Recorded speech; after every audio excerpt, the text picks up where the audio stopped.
Hey guys, Jin here, LCMS Traders. So this week, the 11th of June, for the week of 11th of June, we actually have quite a high news intensive week ahead. Alright, just going to go through the news items that we have for this week, the major news items that we have for this week. On Tuesday evenings, we're going to look at the US CPI, so the US inflation numbers. So while we don't expect much change in the CPI numbers, this could actually affect what news is going to come up later.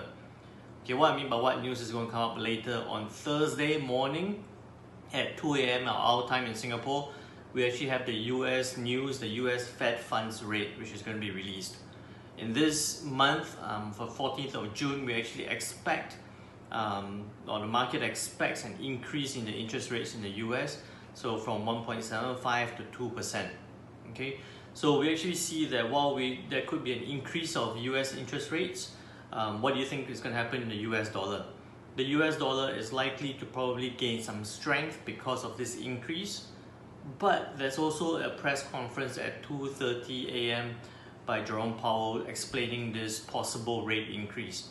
So while we could see a US dollar strength because of the rate increase, we're also going to be a bit more cautious because during the press conference he could be a little bit dovish, indicating that they're still not going to rush through further rate increases. They could be looking that they have increased now and they will look at the impact of what this increase could have before deciding to further increases. So we could see some short-term, what I'm looking at is short-term US dollar strength, but it's probably not going to go too crazy. Alright, so that's something to look out for in terms of the US CPI inflation numbers and also the Fed funds rate on Thursday morning. On Thursday, it's actually going to be quite a heavy day because in the morning at 9:30 we have the Aussie employment numbers as well, followed by in the evenings where we have the Euro rate decision and also a Euro press conference. So again, whenever there's a Euro press conference, we expect quite high volatility in the Euro dollar.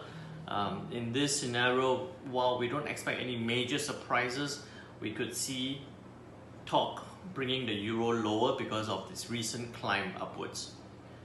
Lastly, on Friday, we have a major news from the Bank of Japan where they're going to be releasing their monetary policy statement.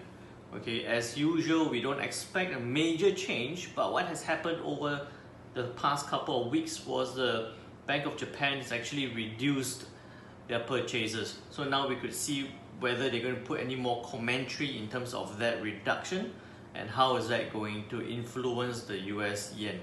I'm going to be going to more details of those impacts and influences in the videos to the student chat groups.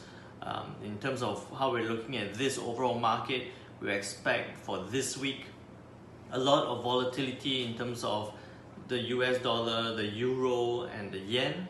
Alright, so everything has been at a major resistance or support level, so we could see strong moves as it breaks those levels. Because of that, remember to trade safe, remember to not jump into a trade before a news, and remember that you always want to manage your risk despite the major news and volatility coming up. So trade safe, I'll talk to you soon. Bye.